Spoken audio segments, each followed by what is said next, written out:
ಪುರಾತನ ದೇವಸ್ಥಾನದ ರಸ್ತೆ ಒತ್ತುವರಿ ತೆರವಿಗೆ ಆಗ್ರಹ. 20 ಅಡಿ ಸರ್ಕಾರಿ ರಸ್ತೆ ಮಾಯ.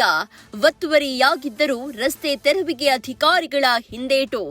ವೈಎನ್ ಹೊಸಕೋಟೆ ಹೋಬಳಿ ಕೇಂದ್ರದಲ್ಲಿ ವೀರಭಗತಪ್ಪ ದೇವಸ್ಥಾನದ ಮುಂಭಾಗದ 20 ಅಡಿ ರಸ್ತೆ ಒತ್ತುವರಿಯಾಗಿದೆ ಅಂತ ದೇವಸ್ಥಾನದ ಮುಖ್ಯಸ್ಥರು ಆರೋಪಿಸಿದ್ದಾರೆ. ದೊಡ್ಡಹಳ್ಳಿ ಮುಖ್ಯ ರಸ್ತೆಗೆ ಹೊಂದಿಕೊಂಡು ಹಳೆ ಪೊಲೀಸ್ ವಸತಿ ಗೃಹಕ್ಕೆ ದಾರಿ ಕಲ್ಪಿಸುವ ರಸ್ತೆ ಇದಾಗಿದ್ದು, ರಿಯಲ್ ಎಸ್ಟೇಟ್ನವರ ದಬ್ಬಾಳಿಕೆಗೆ ರಸ್ತೆ ಇಲ್ಲದಂತೆ ಮಾಡಿದ್ದಾರೆ. ಈ ದೇವಸ್ಥಾನ ಪಾಳೇಗಾರರ ಆಳ್ವಿಕೆ ಕಾಲದಿಂದಲೂ ಇತ್ತು. ಈ ಹಿಂದೆ ಪುರಸಭೆ ಆಗಿದ್ದ ವೈಎನ್ ಹೊಸಕೋಟೆಯ ಆಗಿನ ದಾಖಲಾತಿಗಳಲ್ಲಿ ತಮ್ಮ ದೇವಸ್ಥಾನಕ್ಕೆ 20 ಅಡಿ ರಸ್ತೆ ಇದೆ ಅಂತ ನಮೂದಿಸಲಾಗಿದೆ.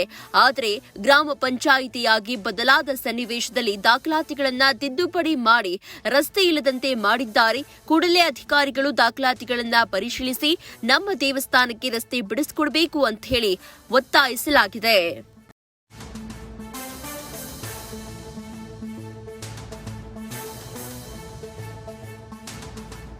ನಮ್ಮದು ವೈಎನ್ ಹೊಸಕೋಟೆ ಹೋಬಳಿ ಜಾಲೋಡು ಗ್ರಾಮ. ನಮ್ಮ ದೇವಸ್ಥಾನ ಇಲ್ಲಿ ಪುರಾತನ ಕಾಲದ ರಾಜರ ಕಾಲದ ನಾಯಕರು ಯಲ್ಲಪ್ಪನ ನಾಯಕನ ಕಾಲದಲ್ಲಿದ್ದು ಇಲ್ಲಿ ರಸ್ತೆ ದೇವಸ್ಥಾನ ಇತ್ತು, ಪುರಾತನ ದೇವಸ್ಥಾನ. ಈ ದೇವಸ್ಥಾನಕ್ಕೆ ನಮ್ಮ ದೇವಸ್ಥಾನ ಪಶ್ಚಿಮಕ್ಕೆ 20 ಅಡಿ ರಸ್ತೆ ಇತ್ತು. ಪಾವಡ ರಸ್ತೆಯಿಂದ ಪೊಲೀಸ್ ಕ್ವಾರ್ಟರ್ಸ್ವರೆಗೂ ರಸ್ತೆ ಇತ್ತು. ಆ ರಸ್ತೆ ಈಗ ಕಬ್ಜಾ ಆಗಿದೆ. ಆ ರಸ್ತೆಯನ್ನು ನಮಗೆ ತೆರವುಗೊಳಿಸಿ ನ್ಯಾಯ ಕೊಡಿಸ್ಬೇಕಂತ ನಿಮ್ಮ ಹತ್ರ ಕೋರ್ತಾ ಇದ್ದೀವಿ. ಈಗ ನೀವು ಪಂಚಾಯತ್ಗೆ ಏನೋ ಲೆಟರ್ ಕೊಟ್ಟಿದ್ದೀರಾ? ನೀವು ಮೊದಲು ನಮ್ಮ ಖಾತೆ ಮಾಡಿಕೊಟ್ಟಾದ್ರೆ ಲೆಟರ್ ಕೊಟ್ಟಿಲ್ಲ. ಇನ್ನು ಈಗ ಅಧಿಕಾರಿಗಳು ಯಾರು ಬಂದಿರೋ ಸ್ಪಾಟ್ಗೆ? ಯಾರು ಬಂದಿಲ್ಲ. ಇನ್ನು ಯಾರು ಬಂದಿಲ್ಲ.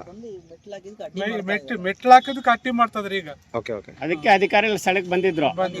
ಅದಕ್ಕೆ ಅಧಿಕಾರಿಗಳು ಸ್ಥಳಕ್ಕೆ ಬಂದಿದ್ರಿ. ಈಗ ನಾವು ಪಶ್ಚಿಮ 5 ಅಡಿ ಮೆಟ್ಲು ಹಾಕಿದ್ವಿ ದೇವಸ್ಥಾನಕ್ಕೆ ಹತ್ತಕ್ಕ. ಅದಕ್ಕೆ ಪಕ್ಕೆ ಸೈಡ್ನವರು ಬಂದಿದ್ರು.